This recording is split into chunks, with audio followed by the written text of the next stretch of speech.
Thomas, the Usedom Music Festival is well established now, and here you are on an island looking over the Baltic, looking rather prettier today than it does in the winter. That's right, yes, so we're very lucky. A beautiful day. Anybody would think we were in southern Greece, not right. on the Baltic Sea. Yeah. But tell me about the festival and why you started it here and what motivated you to do it. Yeah, so it's a funny story. So there was some hoteliers here, and they asked a few people, what can we do to make Usedom famous? And so they asked several, and then it comes to me, the questions, and then so I discuss what's your ideas, how I can serve you. And one said, yes, we could do a big opera festival, bringing Wagner opera, and the Wotan can come out of the sea and say, here I want to be, here I want to rest. Do the Flying Dutchman. That's right, yes. So, yeah, the Flying Dutchman, for example. And then I asked how much money you have. So, and they zero. So we start really from zero. And then I think about what we can do. And this time I had a friend, a principal double bass player in Leipzig Gewandhaus. And I visited a rehearsal there. And I asked Kurt Masur to be our first patrons, because in this time Kurt Masur has a big role and was very famous, of course. To help us in the beginning, and so we start with this. But how we get really in public was so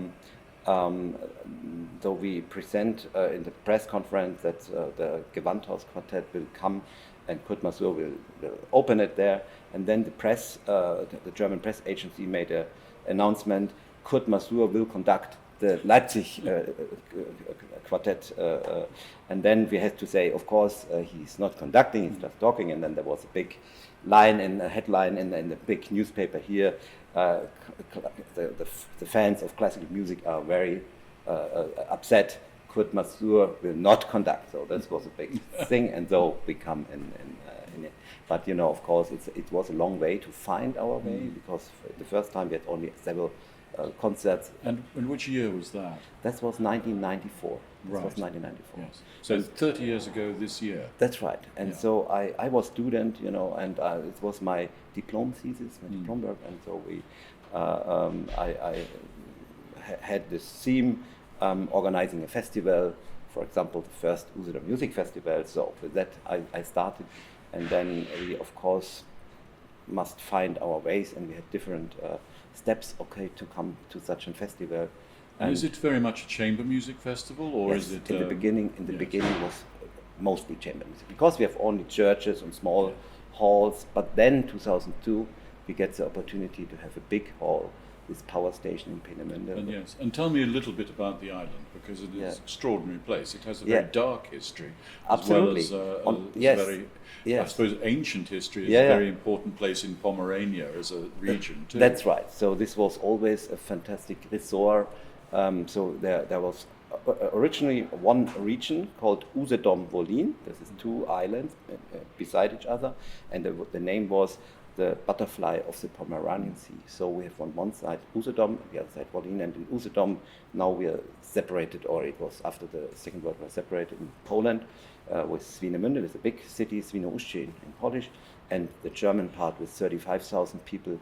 And so we always was connected, of course. In the beginning we start the cooperation with the other side, and if you if you see where we are exactly, so you can go by ship 5 hours to Ystad, to Sweden, and in another few hours to Stockholm. So we are based in the south of the Baltic Sea, and in the very northeast of Germany. It's the second biggest island of Germany. And it became notorious in the Second World War as the place where the V2 rockets were developed up in Peenemünde. That's right. And that site now is actually where you have your performance space. That's right. And that was the idea, to change this place of a war to a place of culture, to a place of coming together and to celebrate freedom and peaceful coexistence. So in everything you do, really, there's both a musical message, but there's also a peace and political message. That's right.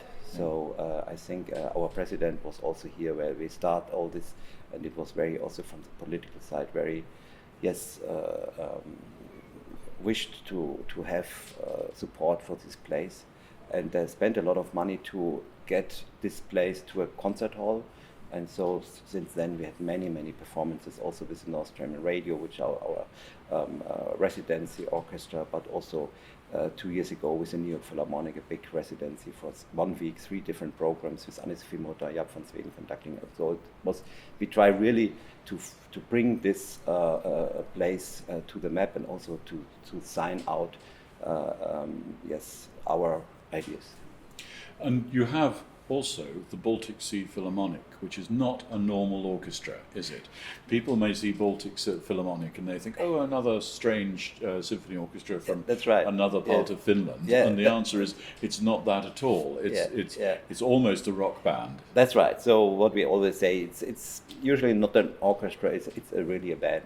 And you started it with Christian Järvi, who's very much part of the Järvi conducting clan, absolutely. But the New York bad boy version. Absolutely. So this is really amazing what we achieved together since 15 years, and I would say in the last 2-3 years, it comes really to a creative moment, because we are not playing just classical music. We just produce our things. So Christian Järvi is also a producer and composer, and bringing these pieces together to a full collective arts thing. And this is, you saw this, the connecting of classical and very, I think, very high level to the own music also from our members of the orchestra. So we have many labs also during the year, and show them how to produce and how to compose. And this is, I think, amazing to bring people in this position to make their own music. And maybe in future we go on the stage and play our own music only. So, of course, we will stay with all these fantastic classical pieces. But I think this is really... And the players come from the countries around the Baltic, whether or not they live there now or not. That's so the rule is that they live there or they born there. So it's many nations are together to celebrate, including Russia at the moment. Yes, so we have some exile Russians living in Vienna, and so I think it's in this time, of course, very difficult. I've always felt that perhaps what you're doing here, and the idea of including everybody around these shores, is something that needs to be done in the Mediterranean too. Yeah. So this was also one idea, to connect this Mediterranean Sea and the Baltic Sea. So, okay, we did some bridges to Verona, for example, or to other cities in Italy, Merano and so on. But yes, you're right. You need to connect the south coast and the north coast. That's right. So and you've been mad enough to offer Usedom and your festival as the hosts of the EFA Summit. Yeah, so I think this was one of my best decisions to do, because I'm really passionate to host people, to bring people together, and to bring music to the people, and it's really a very big honor to be host. And you can do this just once in lifetime, and this is now, and so I'm very happy. Thomas, thank you very much indeed. Thank you.